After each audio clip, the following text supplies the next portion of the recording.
सभी के हाथ में सिलेबस होना चाहिए आईएएस एग्ज़ाम का, या जो पीएससी है पब्लिक सर्विस कमीशन को भी मैं कंपेयर करूंगा। देखो हम दोनों स्तरों को लेकर के चलेंगे।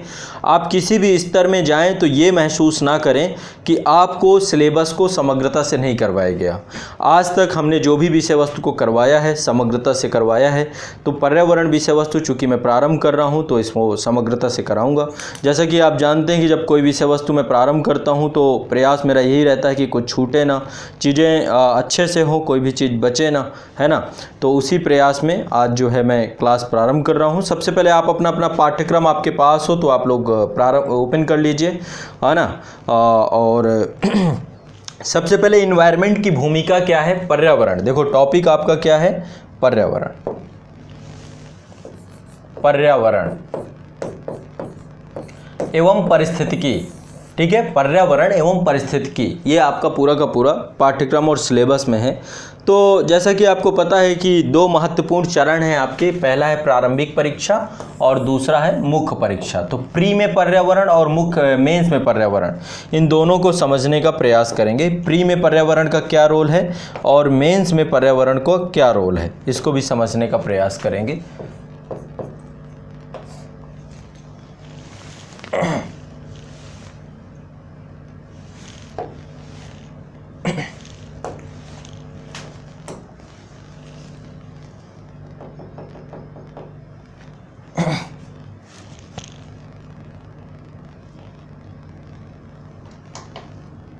चलिए, तो प्रीलिम्स एग्ज़ाम का यदि आप पाठ्यक्रम देखें, सिलेबस देखें तो यहाँ पर बहुत आसान शब्दों में इन्होंने लिख दिया है।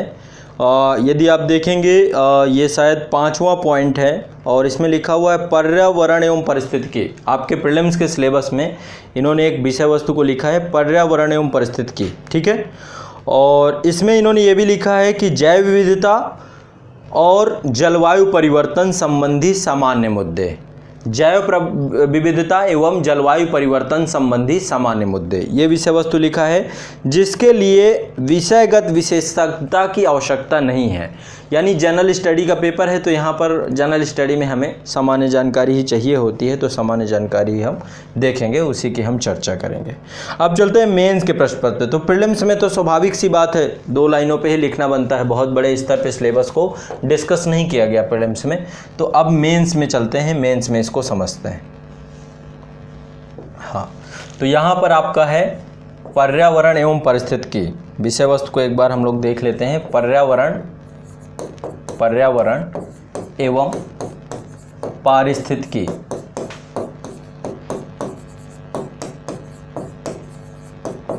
ठीक।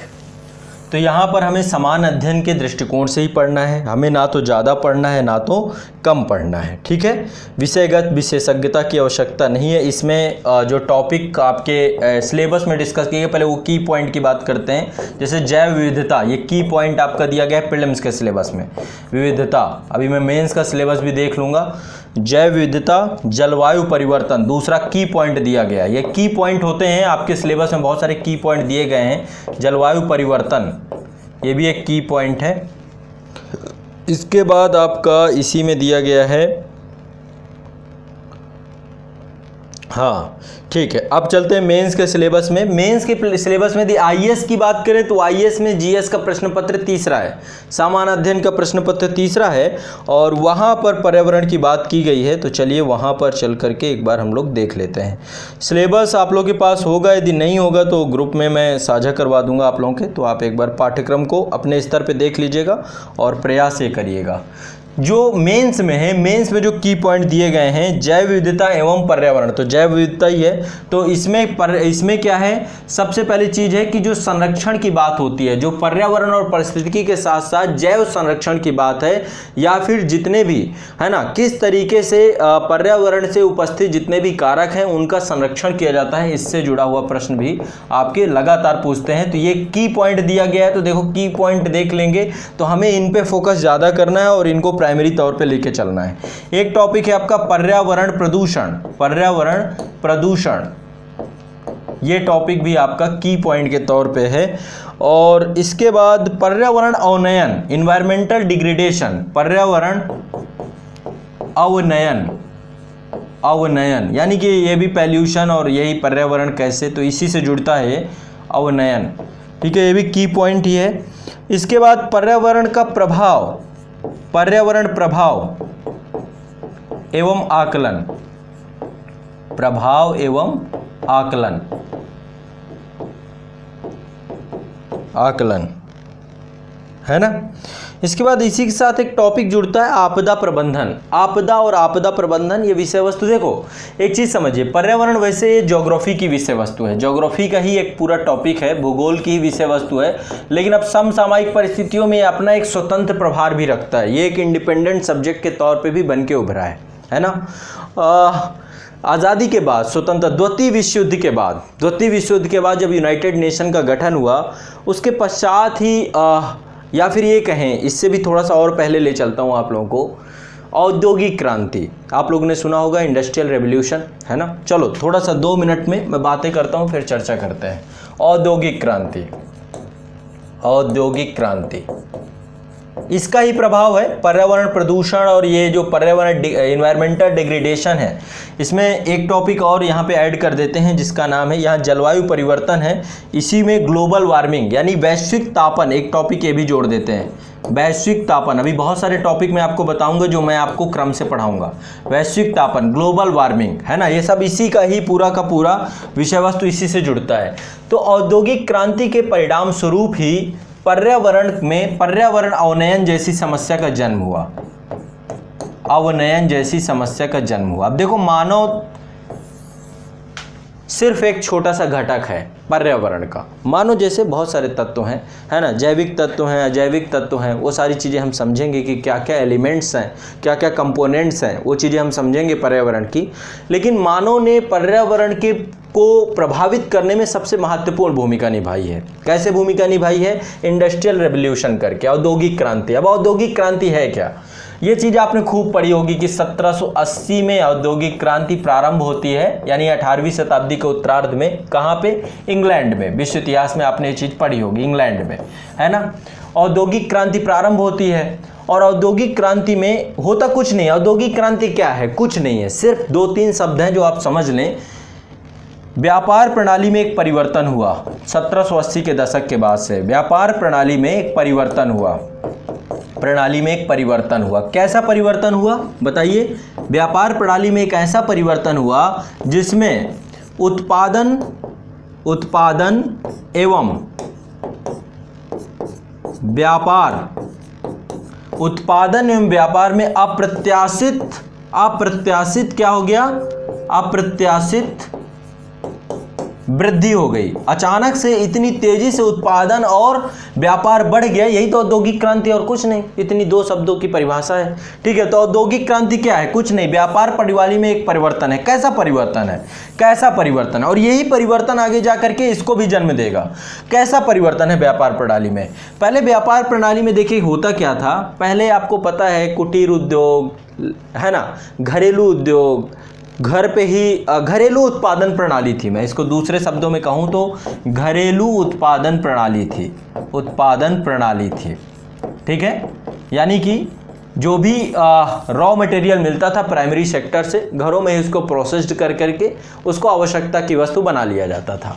लेकिन कालांतर में हुआ क्या? कालांतर में इसका स्थान ले लिया। किसने? कुछ कारक ऐसे उपस्थित हुए, कुछ ऐसे कारक उपस्थित हुए जिसने घरेलू उत्पादन प्रणाली का स्थान ले लिया, जिसका नाम क्या था? जिसका नाम था कारखाना उत्पादन प्रणाली। एक नए प्रकार की प्रणाली का जन्म हो गया। किसमें? औद्योगिक क्रांति के दौरान। कारखाना, मैं नहीं कह रहा कि औद्योगिक क्रांति से पहले इन्वायरमेंटल डिग्रेडेशन नहीं था, लेकिन ये एक स्थितियां नहीं थी। जिस तरीके से पर्यावरण, क्योंकि पर्यावरण में एक ऊष्मा बजट है, पर्यावरण में संतुलन करने के लिए प्रकृति के पास भी खुद के बहुत सारे तरीके हैं। तो प्रकृति ने संतुलन करने का पूर्ण प्रयास किया। ऐसा नहीं कि प्रकृति ने अपने आप को संतुलन नहीं किया, अभी भी संतुलन करती है प्रकृति। लेकिन मानव ने कुछ ऐसी गतिविधियां प्रारंभ कर दी जिन गतिविधियों के परिणाम स्वरूप वैश्विक तापन, जलवायु परिवर्तन, पर्यावरण प्रदूषण ऐसे महत्वपूर्ण कारक आ गए, जिसके बाद जो है पर्यावरण मेन स्ट्रीम में आ गया। ज्योग्राफी से ये इंडिपेंडेंट टॉपिक निकल के मेन स्ट्रीम में आ गया। तो घरेलू उत्पादन प्रणाली का स्थान किसने ले लिया? कारखाना उत्पादन प्रणाली ने। कारखाना उत्पादन प्रणाली ने, उत्पादन प्रणाली ने। समझ में आ रही मेरी बात? अरे कुछ नहीं है, बहुत आसान है। घरेलू उत्पादन प्रणाली का स्थान के ले लिया कारखाना उत्पादन प्रणाली। ठीक है, अब कारखाना उत्पादन प्रणाली जब मशीनें लग गई कारखाने में क्या होती हैं, मशीनीकरण हो गया, मशीनों के द्वारा जो है मशीनीकरण हो गया, है ना, मशीनीकरण हो गया। अब मशीनीकरण क्यों हो गया, मशीनीकरण के कारण से उत्पादन बढ़ गया, उत्पादन ज़्यादा होने लगा तो बाजार मिल गई, बाजार में व्यापार तेज होने लगा, तो व्यापार और वाणिज्य में अप्रत्याशित वृद्धि किसने कर दी, औद्योगिक क्रांति ने। और जब ये गतिविधियां बढ़नी चालू हुई तो आगे चल के बहुत सारी ऐसी प्रवृत्तियों का जन्म होता है जिन प्रवृत्तियों ने पर्यावरण को ध्यान में नहीं रखा, और ये प्रवृत्ति थी पूंजीवाद की, पूंजीवाद की। ठीक है, ऐसी बहुत सारी प्रवृत्तियां हैं और पूंजीवाद की प्रवृत्ति ने पर्यावरण अवनयन ऐसे विभिन्न, मैं केवल पूंजीवाद को जिम्मेदार नहीं कहता, लेकिन फिर भी ऐसा जो है प्रारंभ होना शुरू हो जाता है। ठीक है, तो अभी आगे और डिस्कस करेंगे। इसमें हर व्यक्ति का योगदान है पर्यावरण को गंदा करने में या साफ करने में, हम सिर्फ पूंजीवाद को नहीं ले सकते। अब चलिए एक बार सिलेबस को मोटा मोटा देखो, सिलेबस में बहुत स्पष्टता नहीं है और ये अभी मैं बाद में बताऊंगा कि किस किस पीएससी में सिलेबस आपका क्या क्या रहेगा, लेकिन पहले एक बार चर्चा हो जाए कि सिलेबस में हमें किन किन बिंदुओं पे जो मुझे पढ़ाना है आप लोगों को, कौन कौन से टॉपिक है जो मैं आपको पढ़ाऊँगा। मैंने यहाँ पे इंगित करके रखे हैं, तो वो सारे टॉपिक मैं यहाँ पर आपको डिस्कस करूँगा। ठीक है, चलिए मैंने जो आप लोगों के पूरे सिलेबस को बांटने का प्रयास किया है, इसमें 24 पॉइंट हैं, 24 पॉइंट, इससे ज़्यादा भी हो सकते हैं। बाद में यदि मुझे लगता है कि कोई पॉइंट और होना चाहिए तो वो पॉइंट में और आपको सम्मिलित कर लूँगा, लेकिन अभी मैंने 24 पॉइंट आपके सम्मिलित किए हैं। पूरे सिलेबस में 24 टॉपिक हैं मान लीजिए। ठीक है, अब इसमें पहला टॉपिक जो मुझे आप लोगों को पढ़ाना है, पहला टॉपिक है पहले पर्यावरण परिस्थितिकी को समझना है, यानी कि एक तरीके से अवधारणात्मक तौर पे आपको इसे पढ़ना है। ठीक है, पहले अब एक एक चीज़ लिखते जाना मेरे साथ, क्योंकि एक रूपरेखा आप लोगों की भी बन जाएगी। तो कह सकते हैं कि पर्यावरण एवं परिस्थितिकी की सामान्य समझ, पहला टॉपिक यही रहेगा, एक क्लास में हो जाएगा, पर्यावरण एवं पारिस्थितिकी की सामान्य समझ।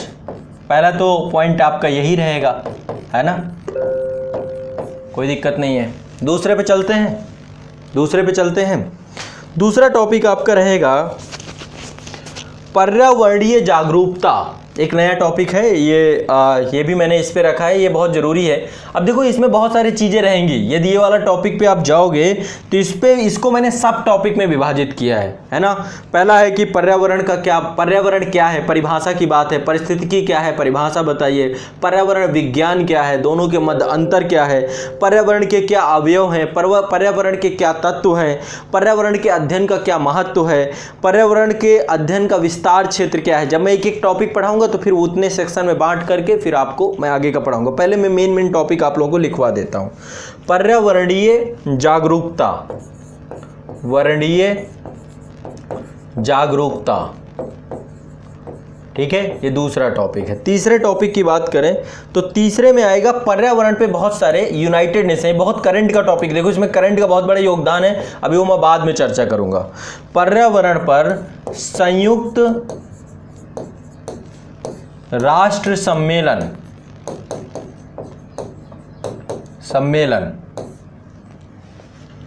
पर्यावरण पर संयुक्त राष्ट्र सम्मेलन।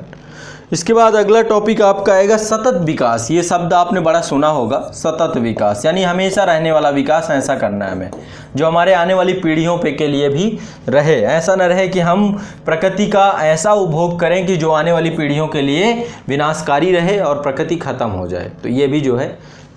इसके बाद आपका पांचवा पॉइंट यहाँ पे आते हैं। पांचवा पॉइंट आपका है बहुपक्षीय पर्यावरण संधि और समझौते। बहुत सारे संधि और समझौते हो चुके हैं, तो ये क्या है, ये भी आपका करंट का ही टॉपिक है, लगातार ये होते रहेंगे, तो बाद में आप अपडेट करते रहेंगे। अभी तक के कुछ मैं करवा दूंगा आप लोग को, जो मेन है, बाकी मैं आपको बता दूंगा, कुछ आप लोग स्वयं से करेंगे, कुछ मैं करवाऊंगा। बहुपक्षीय पर्यावरण संधि एवं समझौते, संधि एवं समझौते, ये टॉपिक आपका होगा। ठीक है, छठवें नंबर पे चलें। छठवें नंबर पे पर्यावरण से जुड़ी हुई बहुत सारी संस्थाएं हैं, पर्यावरण से जुड़ी बहुत सारी संस्थाएं हैं, ठीक, छठवें नंबर पे ये है। 7वें नंबर पे है पारिस्थितिकी तंत्र के बारे में थोड़ा सा चर्चा करेंगे। ज़्यादा नहीं, मैं थोड़ा बहुत बताऊंगा, ठीक है, हर चीज़ को बताना जरूरी नहीं है। पारिस्थितिकी तंत्र के बारे में बताएंगे। पारिस्थितिकी तंत्र के बारे में चर्चा हम करेंगे, ठीक है। तो जैसे कि होता ना फूड चेन, ये सारी चीज़ें हम लोग देखेंगे। पारिस्थितिकी तंत्र की में उत्पादकता क्या होती है, जल चक्र क्या है, कार्बन चक्र क्या है ना, आत्मसातीकरण क्या है, वीनाइट्राइजेशन क्या है ना, ये ऑक्सीजन चक्र क्या है, फास्फोरस चक्र क्या है। तो ऐसे बहुत सारे साइकिल हैं जो आप लोगों को पढ़ना है, ठीक है।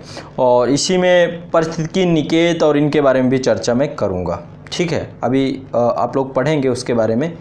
इसके बाद बायोम, एक पूरा का पूरा ये टॉपिक है बायोम, ये क्या है। 8वें नंबर पे मैं थोड़ा सा बायोम के बारे में बताऊंगा। बायोम, ठीक। आज भी यदि देखो आज की क्लास में टाइम मिलता है तो कुछ मैं आपको ओवरव्यू दूंगा, अन्यथा जो नेक्स्ट क्लास होगी उसमें तो आपको आनंद आने ही वाला है। इसके बाद बायोम के बाद अगला है जैविक अन्योन क्रिया, ठीक है। अब इसमें 3-4 चीज़ें होती हैं, जैसे सहजीविता, बहुत सारे जीव होते हैं जो एक दूसरे पर निर्भर है, सहजीविता, सहभोजिता, एक के कारण दूसरा जो है जिंदा है, तो और प्रतिस्पर्धा, ऐसे बहुत सारे टॉपिक हैं। ये आईएएस के एग्जाम के लिए बहुत इंपॉर्टेंट टॉपिक ये हो जाता है। देखो दोनों के सिलेबस को मर्ज करके मैंने पूरे टॉपिक बनाए हैं। तो जैविक अन्योन क्रिया, जैविक अन्योन्य क्रिया, यह अगला टॉपिक आपका हो जाएगा, जैविक अन्योन क्रिया, ठीक है। आपस में कैसे एक दूसरे से जुड़ाव रखते हैं। इसके बाद आपका अगला टॉपिक जो बनेगा वो है जैव विविधता। यह आपका की पॉइंट है और की पॉइंट बहुत इंपॉर्टेंट होता है। तो जैव विविधता, अब ये जैव विविधता है तो जैव विविधता का संरक्षण दूसरा महत्वपूर्ण बिंदु, इसी के अंदर सब आ जाएगा, ठीक है। जैव विविधता के अंदर ही सारा कुछ आ जाएगा। यहाँ पे देख लेंगे इसका महत्व क्या है ना। इसके बाद 11वें नंबर पे भारत की संकटग्रस्त प्रजातियाँ, भारत की संकटग्रस्त प्रजातियाँ, ये टॉपिक है जो मुझे आप लोगों को पढ़ाना है। तो रेड डेटा बुक और उसमें वर्गीकरण कैसे किया गया है, सरीसृप वर्ग कौन सा है, उभयचर वर्ग कौन सा है, मछली और मकड़ियाँ कौन सी हैं, प्रबाल हैं, तो इन सब में जो संकटग्रस्त पे आ चुके हैं सबको उनको एक बार देख लेंगे। इससे भी प्रश्न आता है, रेड डेटा बुक से बहुत क्वेश्चन पूछे गए हैं। 12 नंबर है हॉट स्पॉट, अति विविधता और हॉट स्पॉट के बारे में पढ़ेंगे आप लोग। हॉट स्पॉट ये मतलब जैव विविधता का समृद्ध क्षेत्र होते हैं, और अति विविधता मतलब विविधता समृद्ध स्तर पर होती है यहाँ पे। तो कई सारे हॉट स्पॉट जोन है, देखेंगे इसको। अभी देख रहे हैं ना, कोरोना में भी बड़ा शब्द कोरोना हॉट स्पॉट, जहाँ पे कोरोना के ज़्यादा केसेस आते हैं वो कोरोना हॉट स्पॉट है। जहाँ पे जैव विविधता ज़्यादा समृद्ध है वहाँ पे जैव विविधता हॉट स्पॉट है। कहीं पे कोई भी घटना हो जाती है, जहाँ पे मतलब जैसे भूकंप, कहीं पे ज्वालामुखी है तो ज्वालामुखी हॉट स्पॉट एरिया, जहाँ पे हॉट स्पॉट मतलब लगातार प्रक्रिया हो ही रही है, लगातार कोई घटना बहुत ज़्यादा स्तर पर हो रही है, वो हॉट स्पॉट हो जाता है, ठीक है। अभी इस पर चर्चा करेंगे। इसके बाद यानी कि समृद्ध स्तर, यहाँ से चीज़ें सक्रिय तौर पे हो रही हैं। इसके बाद आपका 13 नंबर है जैव विविधता संरक्षण। तो ये जैव विविधता के अंदर ये 3 टॉपिक है, और इसी के बाद आएगा जैव विविधता संरक्षण, जैव विविधता संरक्षण। तो लिखवाऊंगा भी हर चीज़, बोल जैसे क्लास में लिखवाया जाता है वैसे एक एक चीज़ लिखवाई भी जाएगी। आपके नोट्स भी खुद के बनाने हैं, आप लोगों को सबको लिखने हैं। भारतीय जैव भौगोलिकी एवं जैव विविधता, भारतीय, थोड़ा सा छोटे छोटे टॉपिक हैं ये, लेकिन चलो इनको इंडिपेंडेंट ही मैं पढ़ा दूंगा। इसके अंदर कुछ सब टॉपिक भी रहेंगे। भौगोलिकी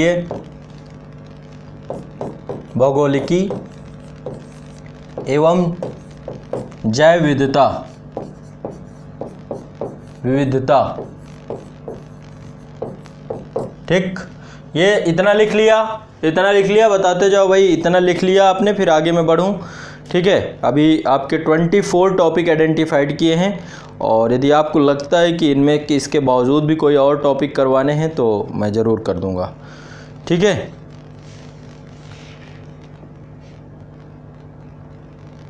सबके लिए है ये, सबके लिए, आईएएस और पीसीएस सभी के लिए, लिखते जाइए चीज़ों को, ठीक है, सिलेबस पहुंच जाएगा। आगे बढ़ते हैं नेक्स्ट। इसके बाद आपका ये लिखते जाइए भाई, आप लोग सभी लोग साथ साथ लिखते जाएंगे, इंतजार नहीं करेगा कोई, मैं फिर बाद में मौका नहीं देता हूँ। साथ साथ जो भी बोर्ड में लिखूँ साथ साथ लिखते जाना है। अगला है वन्यजीव संरक्षण और प्रबंधन, संरक्षण एवं प्रबंधन।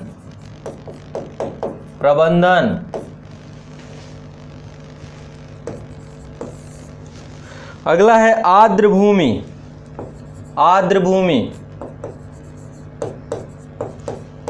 मैंग्रोव और प्रवाल भित्तियां। तो कक्ष वाले हिस्से के भी मैंग्रोव वन, सब जगह पूरा कंप्लीट देखेंगे, मैंग्रोव वन और प्रवाल भित्तियां,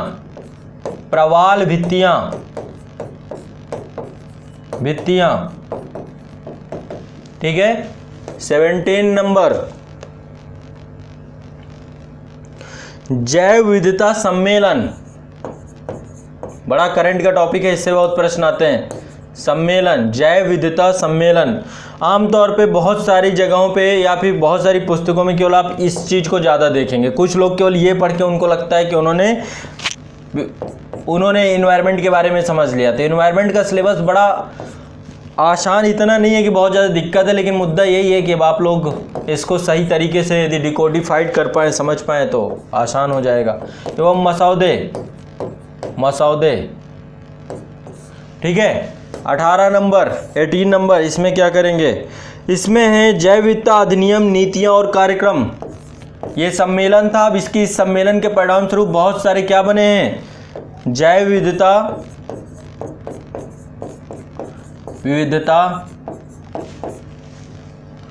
अधिनियम,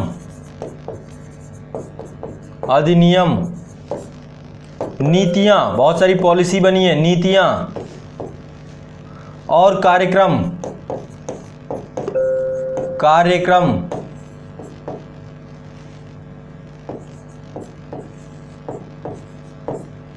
ठीक है। इसके बाद 18 नंबर के बाद आपका 19वां पॉइंट है पर्यावरण प्रदूषण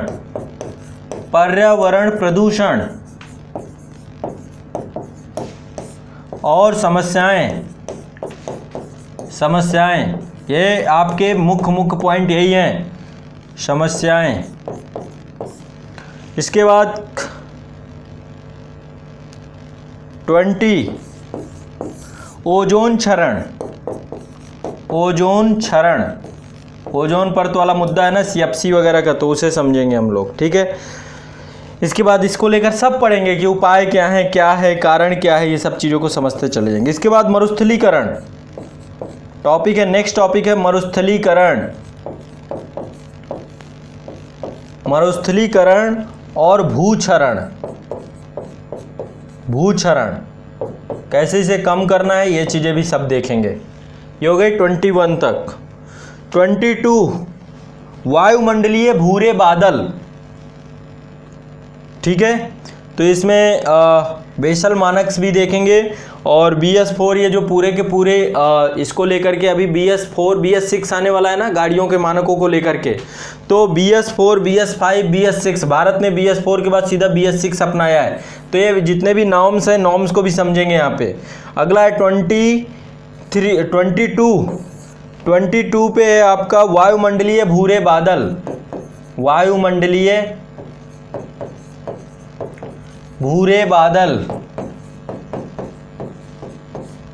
ठीक है। अब इसमें एक बार समझेंगे इनको, ये किन किन क्षेत्रों पे हैं, पहली चीज़ ये, और इनका क्या प्रभाव है, और किस तरीके से जो एक नए तरीके की तकनीकी है कि किस तरीके से कृत्रिम वर्षा करवाई जाती है, कृत्रिम वर्षा को भी समझेंगे और उसका किस तरीके से खाद्य सुरक्षा पर क्या प्रभाव पड़ता है, इसको भी समझने का प्रयास करेंगे। इसके बाद अगले चलते हैं 23 पर्यावरणीय कानून,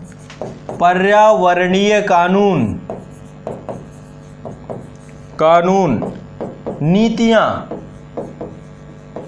और कार्यक्रम।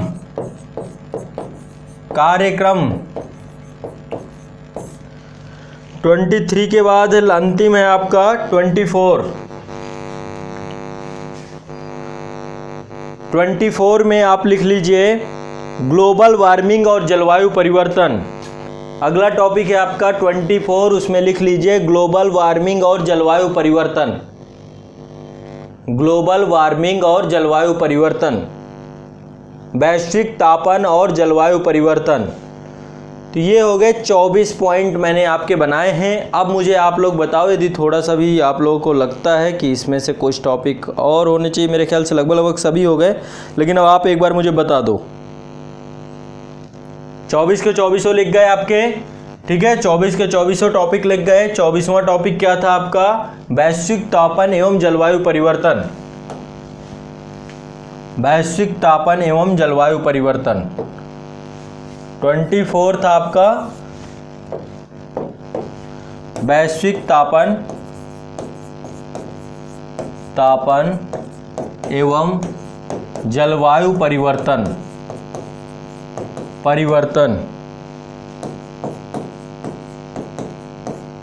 ठीक,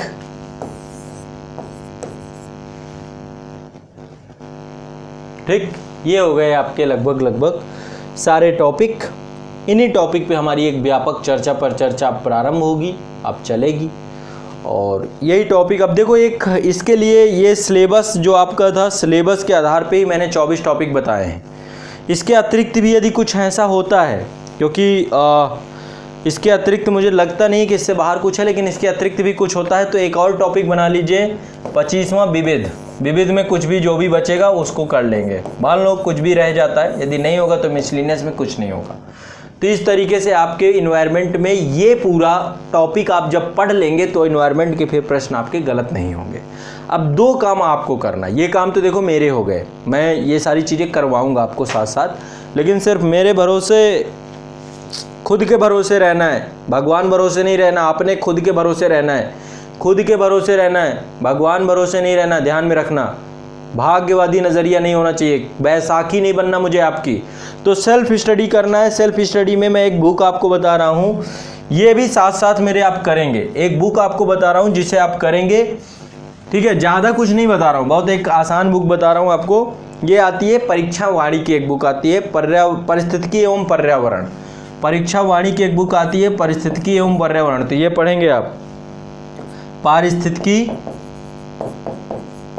एवं पर्यावरण, बौद्धिक प्रकाशन की आती है ये भर आप और कर लेंगे साथ में, और जितना मैं करवाऊँ, बस 2 चीज़ों के करने से काम हो जाएगा। ये मतलब इसमें पिछले साल के क्वेश्चन भी दिए हैं, सब कुछ दिया गया है और NCERT के बेस पे है।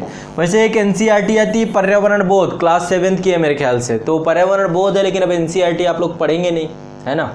तो NCERT का मुझे पता नहीं है, लेकिन आप लोग इसे पढ़ लेंगे तो इससे आपका काम हो जाएगा। ये आपकी आती है, ठीक है, इसको आपको करना है साथ साथ। मतलब कि इन 60 दिनों में ये बुक आपकी खुद से पढ़ना है, ये खुद से पढ़ोगे आप, मैं नहीं पढ़ाऊंगा इसको, ये आपको पढ़ना है।